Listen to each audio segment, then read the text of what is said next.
الحمد لله نحمده ونستعينه ونستغفره ونؤمن به ونتوكل عليه ونعوذ بالله من شرور أنفسنا ومن سيئات أعمالنا من يهده الله فلا مضل له ومن يضلله فلا هادي له ونشهد أن لا إله إلا الله وحده لا شريك له ولا وزير له ولا مشير له ولا مثل له ولا مثال له ونشهد أن سيدنا وسندنا وحبيبنا ونبينا وشفينا ومولانا محمدا عبده ورسوله أرسله بالحق بشيرا ونذيرا وداعيا إلى الله بإذنه وسراجا منيرا صلى الله عليه وعلى آله وأصحابه وبارك وسلم تسليما كثيرا أما بعد فأعوذ بالله من الشيطان الرجيم بسم الله الرحمن الرحيم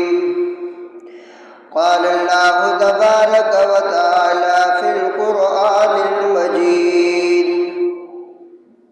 ما كان محمد أبا أحد من رجالكم ولكن رسول الله وخاتم النبيين وقال الله تبارك وتعالى قل يا أيها الناس إني رسول الله إليكم جميعا وقال الله تبارك وتعالى يا أيها الذين آمنوا بالله ورسوله والكتاب الذي نزل على رسوله والكتاب الذي أنزل من قبل وقال النبي صلى الله عليه وسلم إن الرسالة والنبوة قد انقطعت فلا رسول بعدي ولا نبي بعد وقال النبي صلى الله عليه وسلم أنا خاتم النبيين لا نبي بعدي صدق الله وصدق رسوله النبي الكريم ونحن على ذلك لمن الشاهدين والشاكرين والحمد لله رب العالمين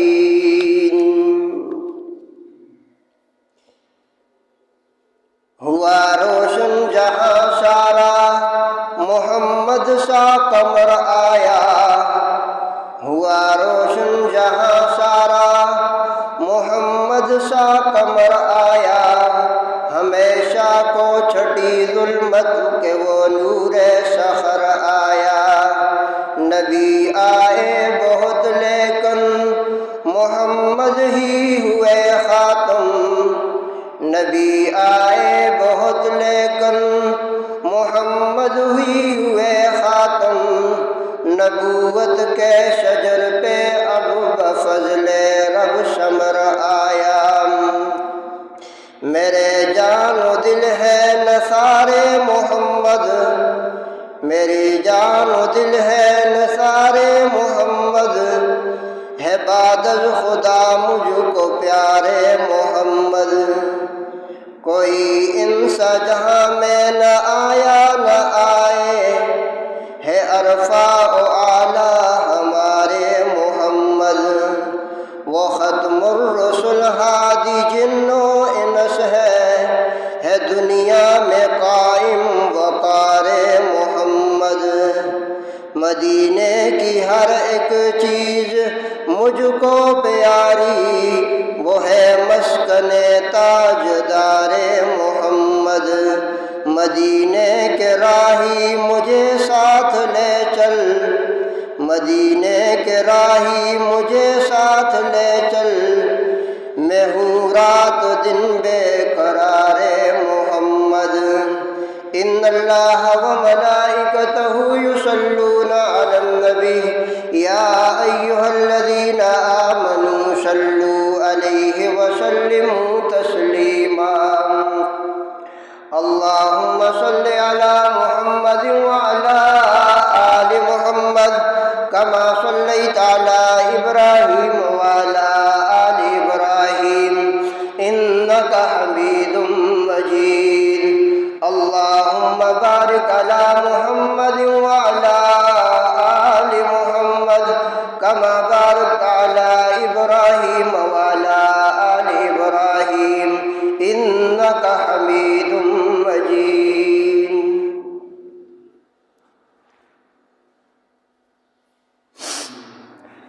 محترم واجب الاحترام قابل سب تکریم برادران اسلام،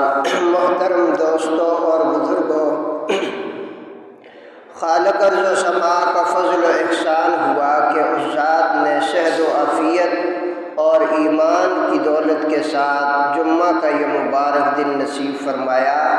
اور ایک اہم فریضہ کی ادائیگی کا موقع عطا کیا۔ یہ محض اس ذات کا فضل و احسان ہے۔ میرے دوستوں اور بزرگوں، ہر اعتبار سے وہ لوگ سعادت مند ہیں، قسمت و نصیبوں والے ہیں جن کی جان، مال، وقت اللہ کے دین کی سربلندی، اللہ کے دین کی نشر و اشاعت میں لگتے ہیں، اور ہر اعتبار سے وہ لوگ بد نصیب ہیں، بے وقوف ہیں، نادان ہیں، بدبخت ہیں، اور دنیا اور آخرت کی ذلتیں ان کے لیے ہوں گی جن کا جان، مال، وقت اللہ کی نافرمانی، عیش و عشرت اور غفلتوں میں، بے حیائی میں جن کا مال صرف ہوتا ہے۔ اللہ سے دعا فرمائیں کہ اللہ تعالی ہمیں اپنی زندگی میں اپنا جان، مال، وقت ان کاموں میں صرف کرنے کی توفیق عطا فرمائے جن کاموں میں صرف کرنے سے اللہ کی خوشنودی اور آخرت کی کامیابی نصیب ہو۔ میرے دوستوں اور بزرگوں، اسلام ایک عظیم مذہب ہے اور اس مذہب کے اندر کچھ بنیادی عقائد ہیں۔ ان عقائد کے اندر بعض عقیدے ایسے ہیں کہ جن کے اندر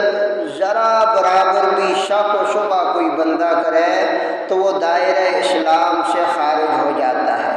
اس سے کا اسلام سے کوئی تعلق نہیں ہوتا کہ وہ ان بنیادی عقائد میں سے کسی ایک عقیدے کے اندر تھوڑا سا بھی ذرا برابر بھی شک کرے تو ایسا شخص اسلام کے ساتھ اس کا کوئی تعلق نہیں ہے۔ انہی بنیادی عقائد میں سے عقیدہ ختم نبوت ہے۔ اس عقیدے کے اندر تھوڑا سا بھی شک کوئی کرتا ہے کہ آپ کے بعد کوئی اور نبی آ سکتا ہے، یا کسی بھی صورت میں اس کے ذہن میں یا اس کے عقیدے کے اندر یہ بات آتی ہے کہ نبی محمد مصطفیٰ صلی اللہ علیہ وسلم آخری نبی نہیں ہے، اس کے بعد کوئی اور نبی بھی آ سکتا ہے، کسی کا ایسا نظریہ اور عقیدہ ہے تو ایسا شخص دائرہ اسلام سے خارج ہے،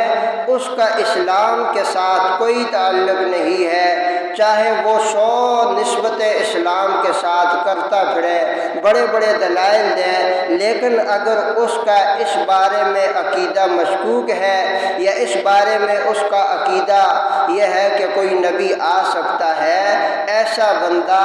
اسلام کے ساتھ اس کا کوئی تعلق نہیں اور وہ بندہ مسلمان نہیں ہے، کیونکہ عقیدہ ختم نبوت ہی کے ساتھ اسلام کی بنیاد ہے۔ قرآن کریم اور اسی طرح آخرت یعنی باقی جتنے عقائد ہیں وہ اس عقیدہ کے ارد گرد گھومتے ہیں۔ اگر کسی کا یہی عقیدہ کھوکھلا ہے تو اس کے باقی عقائد بھی جو ہے کھوکھلے ہیں اور یہ بندہ مرتد ہے۔ لہٰذا ہم میں سے ہر مسلمان کو چاہیے کہ عقیدہ ختم نبوت کے بارے میں اس کو کچھ نہ کچھ معلومات ہو، اپنی اولادوں کو بھی اس عقیدے کے بارے میں کچھ نہ کچھ یہ سمجھائیں، تاکہ کوئی ایسا شخص جب اس عقیدے پہ وار اور حملہ کرنے کی کوشش کرے تو ہمیں اتنا علم ہو کہ ہم اس کو جواب دے سکیں۔ امام اعظم ابو حنیفہ رحمہ اللہ تو یہاں تک فرما رہے ہیں کہ کوئی شخص یہ دعویٰ کرے میں نبی ہوں اور دوسری طرف کوئی بندہ کہے کہ تو اپنی نبی ہونے کی دلیل دے، تو یہ شخص جو کہتا ہے کہ نبی ہونے کی دلیل دے یہ بندہ کافر ہو جاتا ہے، کیونکہ یہ کس کی دلیل مانگتا ہے؟ قرآن سے بڑی اور کوئی دلیل ہے؟ قرآن نے اسے یہ دلیل دے دی ہے کہ محمد آخری نبی ہیں، اب کوئی بندہ کہے میں نبی ہوں، یہ پھر اس سے جو دلیل مانگتا ہے تو اس کا مطلب ہے اس کا قرآن پہ یقین نہیں ہے۔ قرآن نے دلیل دے دی ہے کہ محمد آخری نبی ہے، پھر یہ کس بات کی دلیلیں مانگ رہا ہے؟ بہرحال میرے دوستوں اور بزرگوں، عقیدہ ختم نبوت یہ اسلام کا بنیادی عقیدہ ہے۔ آپ صلی اللہ علیہ وسلم نے غالباً تقریباً 200 کے قریب احادیث ہے جس میں آپ صلی اللہ علیہ وسلم نے اپنی امت کو یہ بات سمجھائی کہ میں آخری نبی ہوں، اور قرآن کریم کی آیات کریمہ بھی اس پر گواہ ہے۔ کئی ایسی آیات ہیں جس سے صاف واضح یہ بات سمجھا دی گئی کہ محمد الرسول اللہ کے آخری نبی ہے، آپ کے بعد کوئی نبی نہیں آ سکتا۔ بہرحال میرے دوستوں اور بزرگوں، حضرت آدم علیہ السلام سے جو انبیاء کا سلسلہ شروع ہوا وہ محمد الرسول اللہ پر ختم ہو چکا ہے، لہٰذا آپ صلی اللہ علیہ وسلم کی رسالت ہمیشہ ہمیشہ تا قیامت تابع رہے گی، اور جو شخص اس پہ وار کرے گا، حملہ کرے گا، وہ ذلت کے منہ گر جائے گا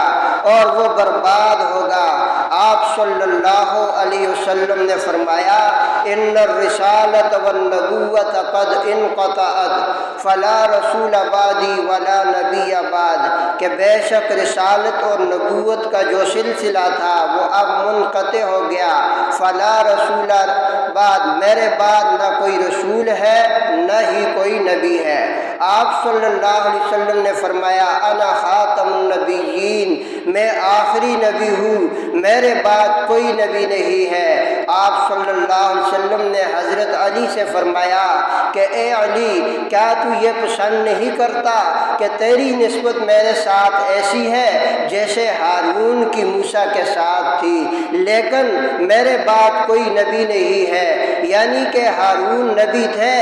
اور موسیٰ کے بھائی تھے، اور میرے بعد نبی نہیں، آپ میرے بھائی ہیں۔ اور اسی طرح حضور نے فرمایا کہ اگر میرے بعد کوئی نبی آنا ہوتا تو وہ عمر ابن خطاب نبی ہوتے، اور اسی طرح آپ صلی اللہ علیہ وسلم نے فرمایا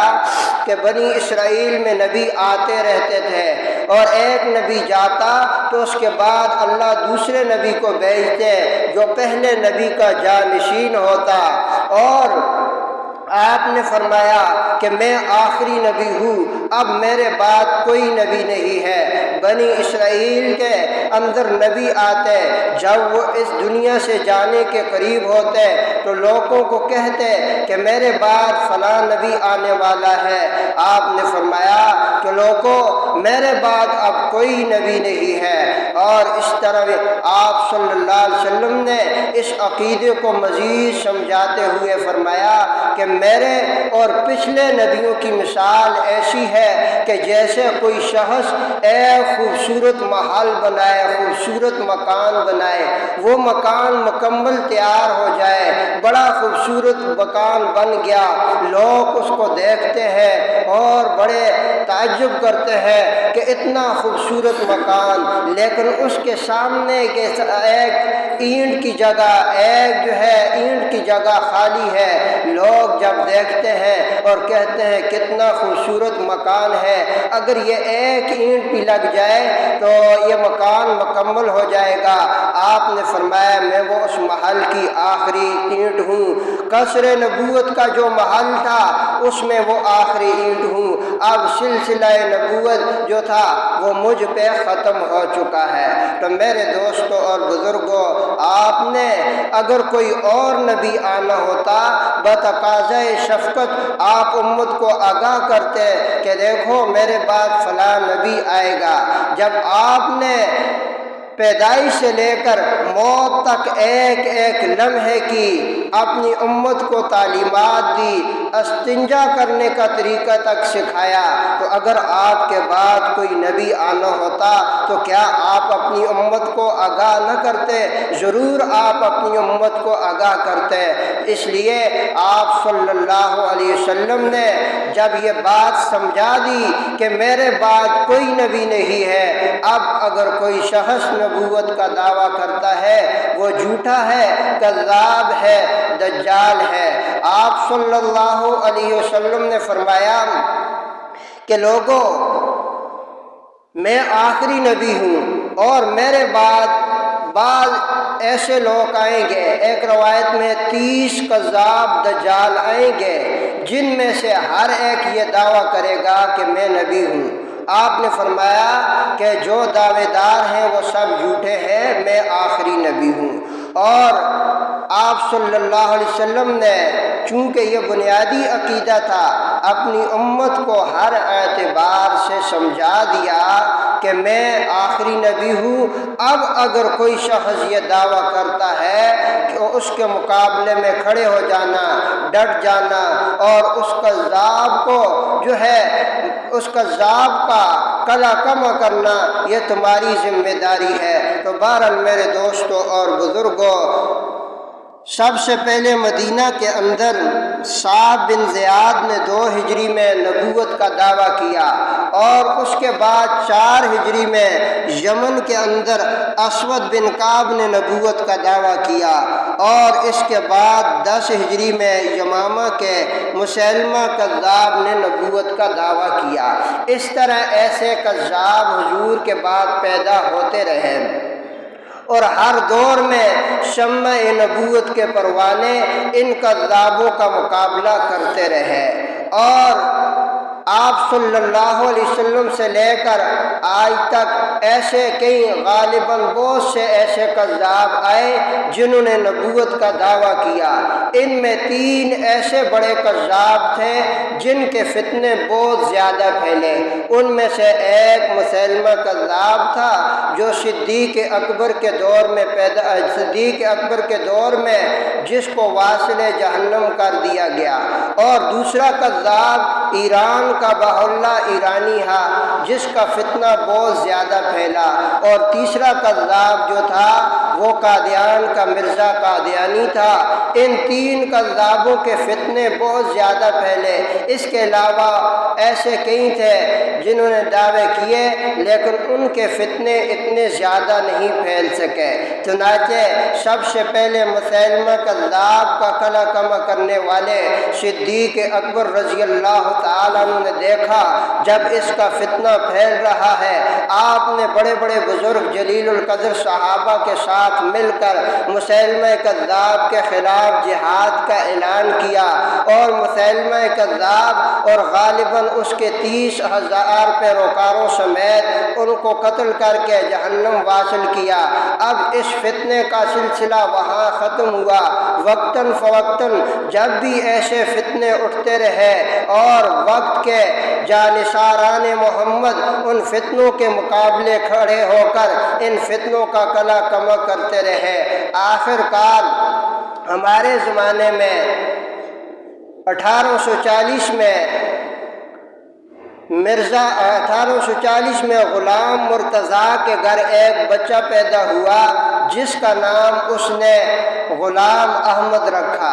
اب یہ شخص ابتدائی تعلیم حاصل کرنے کے بعد سیالکوٹ کے اندر ملازمت کرنے لگا۔ کیا میں پاکستان سے پہلے اب یہ وہاں ملازم تھا تو انگریز حکومت کو بڑا پیارا لگا، ان کی منظور نظر ہو گیا۔ انہوں نے سوچا کہ اس کے ذریعے ہم مسلمانوں کے اندر ایک فتنہ پیدا کرتے ہیں۔ چنانچہ سیالکوٹ کی ملازمت کے دوران ہی حکومت برطانیہ نے مرزا قادیانی سے کہا کہ آپ قادیان چلے جائیں، ہم آپ کی مکمل سپورٹ کریں گے۔ چنانچہ جب یہ قادیان میں گیا تو وہاں یہ شروع میں اپنے آپ کو مسلمان ظاہر کرتا رہا اور ہندوؤں سے سکھوں سے مناظرے کرتا اور اکثر ہر مناظرے میں ناکام ہوتا تاکہ مسلمان اس کو اپنا ہیرو سمجھے، مسلمانوں کی توجہ اس کی طرف مبذول ہو۔ چنانچہ یہ ناکام مناظرے کرتا رہا یہاں تک کہ یہ سلسلہ چلتا رہا۔ 1882 میں غالباً اس نے یہ دعویٰ کیا کہ میں اس صدی کا مجدد ہوں اور اسی طرح لوگوں کو ورگلانے کی کوشش کرنے لگا۔ 1882 کے اندر مجدد ہونے کا دعویٰ کیا اور اس کے بعد یہ سلسلہ چلتا رہا۔ خلاصتاً یہ ہے کہ 1891 عیسوی میں اس نے کہا کہ میں عیسیٰ ہوں اور میرا آسمانوں سے نزول ہوا ہے، یعنی مسیح موعود ہونے کا دعویٰ کیا۔ اور کچھ ہی عرصہ گزرا، 1891 ہی میں اس نے اب یہ دعویٰ کیا کہ میں محمد کا ذل ہوں، اور پھر آہستہ آہستہ یہ دعویٰ کرنے لگا کہ میں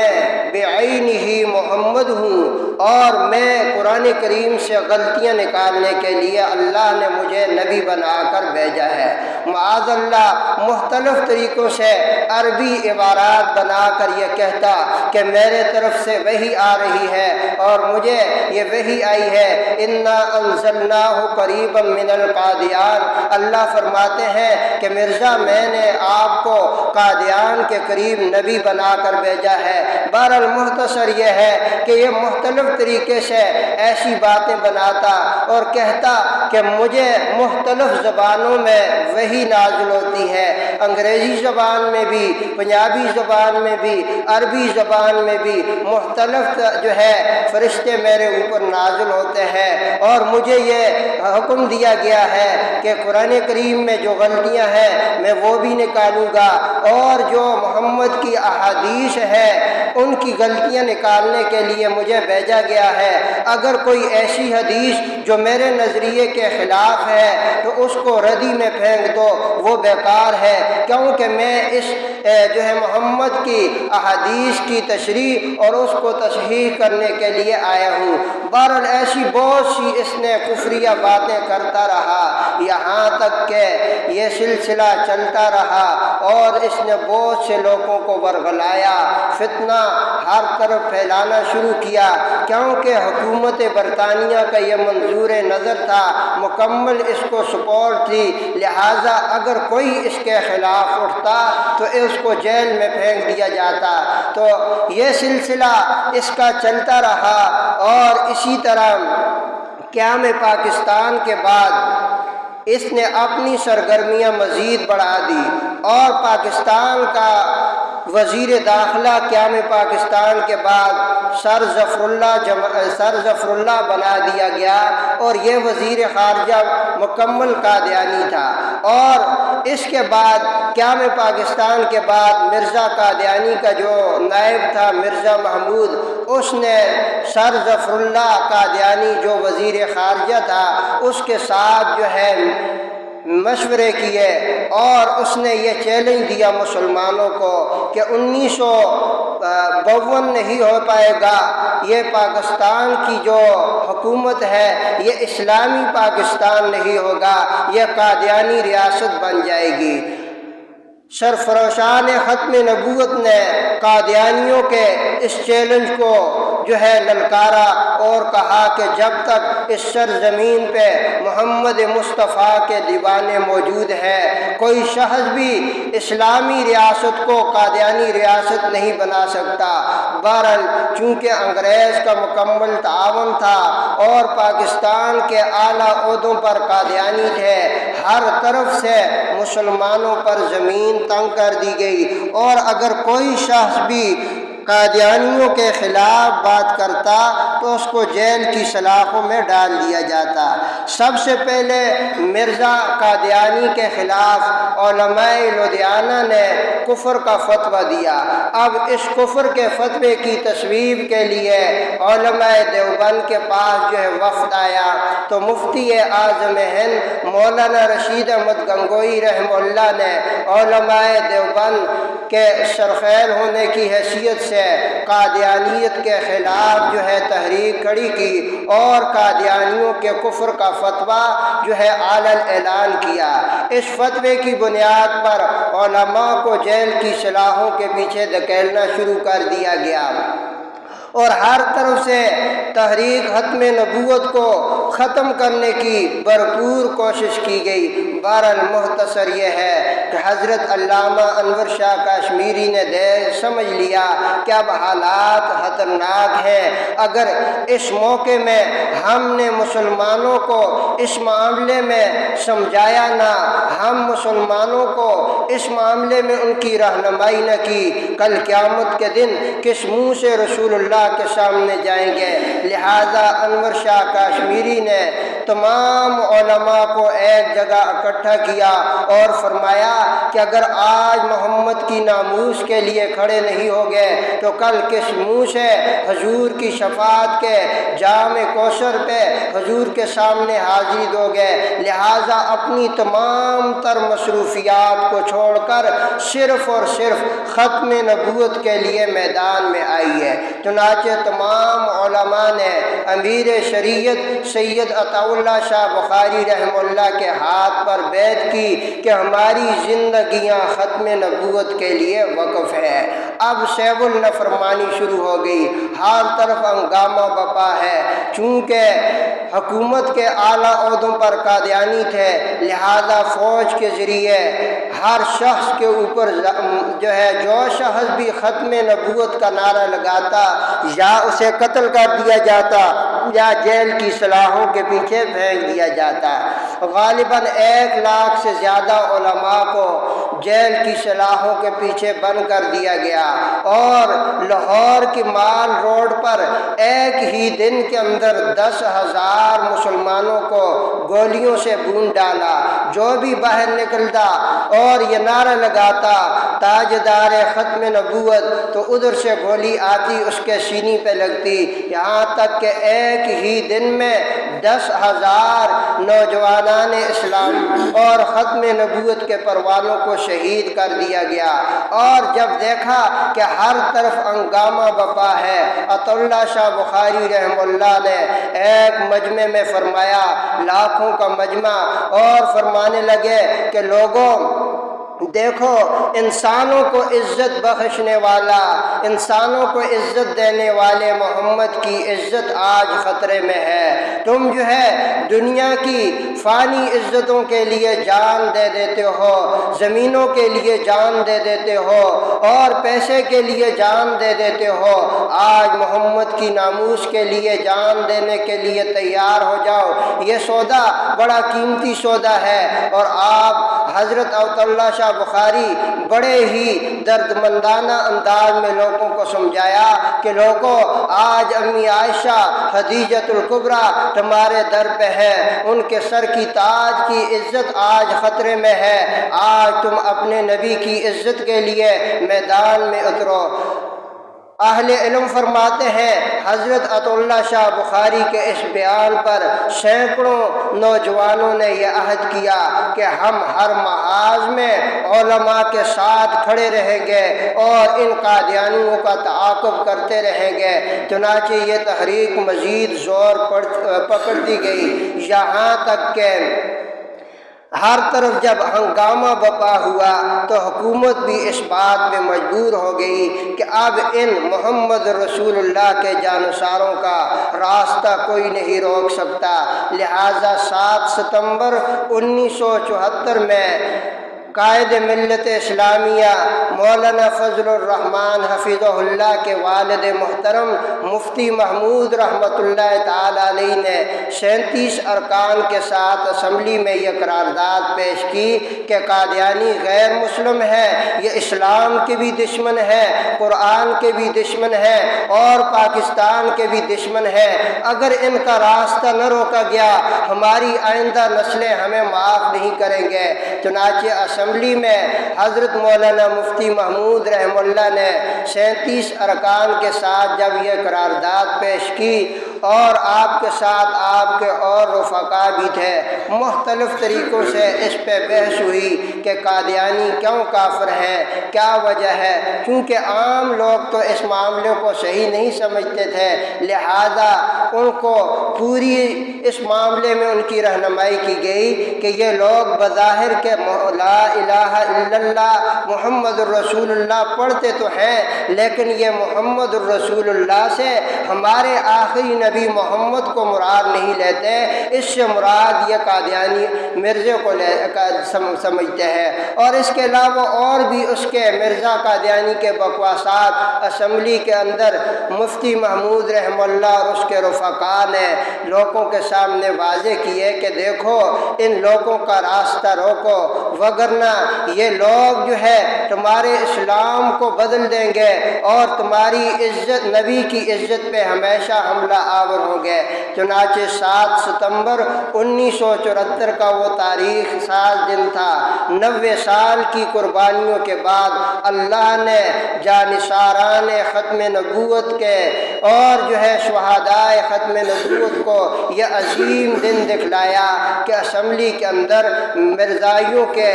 کافر ہونے کی یہ قرارداد منظور ہوئی اور یہ قانون پاس ہوا کہ قادیانی جو ہے کافر ہیں اور ان کا اسلام کے ساتھ کوئی تعلق نہیں ہے۔ تو 7 ستمبر 1974 کو وہ تاریخ ساز دن ہے جس دن قادیانیوں کو ذلت کا منہ دیکھنا پڑا اور پوری دنیا کے اندر اللہ تعالیٰ نے ختم نبوت کے جانثاروں کو یہ فتح نصیب کی۔ اور اسی طرح سعودی عرب کی حکومت نے 1966 میں غالباً قادیانیوں پہ مکمل پابندی لگا دی۔ تو میرے دوستوں اور بزرگوں، یہ مسئلہ کوئی جو ہے عام مسئلہ نہیں، یہ ایک اہم اور خاص مسئلہ ہے۔ ہر دور میں باطل پرست اس معاملے کی چھیڑ چھاڑ کرتے رہتے ہیں کہ دیکھیں کہ لوگوں کے اندر ختم نبوت کے بارے میں کیا جذبہ ہے، ان کا نظریہ کیا ہے، ہر دور میں اس معاملے کو چھیڑتے رہتے ہیں۔ لہذا ہمیں چاہیے کہ ہم اپنے پیارے نبی صلی اللہ علیہ وسلم کی زندگی کا مطالعہ کریں۔ آپ نے ہمیں عقیدہ ختم نبوت کے بارے میں کیا تعلیمات دی، اس کے بارے میں ہر شخص کو کچھ نہ کچھ معلومات ہونی چاہیے، کیونکہ آج کے دور میں بھی یہی فتنہ بھرپور انداز میں مسلمانوں کے عقیدے پہ مختلف طریقوں سے حملہ آور ہوتا رہتا ہے۔ اور ہماری نئی نسل چونکہ اس معاملے میں اتنی خاص واقف نہیں ہے تو وہ کہہ دیتے ہیں جی قادیانیوں کو بھی حقوق ہونے چاہیے، وہ بھی انسان ہے، ان کے لیے بھی انسانی حقوق ہیں، فلاں فلاں، مختلف طریقوں سے لوگوں کے اندر ان کے لیے نرم گوشہ پیش کرنے کی کوشش کرتے ہیں۔ تو اس کی بنیادی وجہ کم علمی ہے، کیونکہ قادیانی غیر مسلم اقلیت ہے، وہ اپنے آپ کو یہ مانے غیر مسلم اقلیت تسلیم کریں تو ان کے لیے بھی وہ تمام حقوق جو عیسائیوں کے لیے ہیں، جو ہندوؤں کے لیے اقلیت کے جو حقوق ہیں وہ ان کو دیے جائیں گے، لیکن وہ اپنے آپ کو غیر مسلم مانتے ہی نہیں ہے۔ وہ مسلمانوں کی مساجد کا نام، مسلمانوں کے قرآن کا نام، مسلمانوں کے نبی کا نام استعمال کر کے لوگوں کو گمراہ کرتے ہیں۔ لہٰذا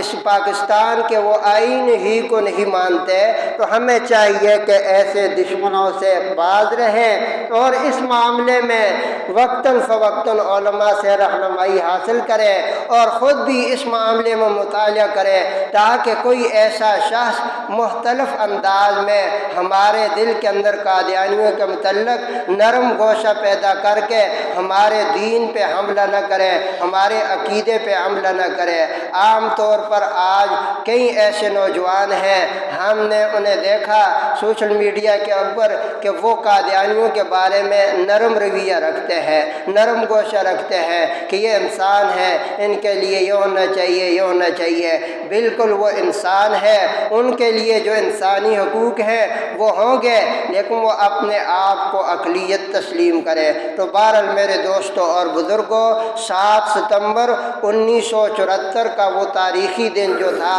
اس کے آج مکمل جو ہے کل ہفتے کے دن 50 سال پورے ہوں گے، یعنی کہ اس عظیم فیصلے جس پر 90 سال سے مسلمانوں نے قربانیاں دی اور 90 سال کے بعد 1974 کو قانونی طور پر یہ بات جو ہے طے ہوئی کہ قادیانی جو ہے وہ غیر مسلم ہے، لہٰذا وہ مسلمانوں کی مسجد یعنی کہ وہ اپنی عبادت گاہ کو نہ مسجد کہہ سکتے ہیں، نہ ہی جو ہے اسلامی جو شعائر ہیں ان کو استعمال کر سکتے ہیں، اور اس کے علاوہ باقی جو چیزیں ہیں وہ کتابوں کے اندر موجود ہے۔ ہر مسلمان کو چاہیے کہ اس معاملے میں مطالعہ کرے، غور و فکر کرے، اور جو ہے تاکہ ہمارا اس معاملے میں عقیدہ پختہ ہو۔ چونکہ جیسے ابتدا میں ذکر کیا کہ اسلام کے اندر بعض عقائد ایسے ہیں کہ جن کے بارے میں تھوڑا سا بھی شک کیا گیا تو آدمی مرتد کافر ہو جاتا ہے۔ انہی بنیادی عقائد میں عقیدہ ختم نبوت بھی ہے کہ اگر بندے نے ذرا بھی شک و شبہ کیا کہ حضور کے بعد کوئی نبی آ سکتا ہے یا ایسا نظریہ سوچ رکھی تو ایسے بندے کا ایمان مشکوک ہے۔ تو اسی سلسلے میں فرمایا کہ کل 7 ستمبر کے دن مینار پاکستان میں گولڈن جوبلی کے نام پہ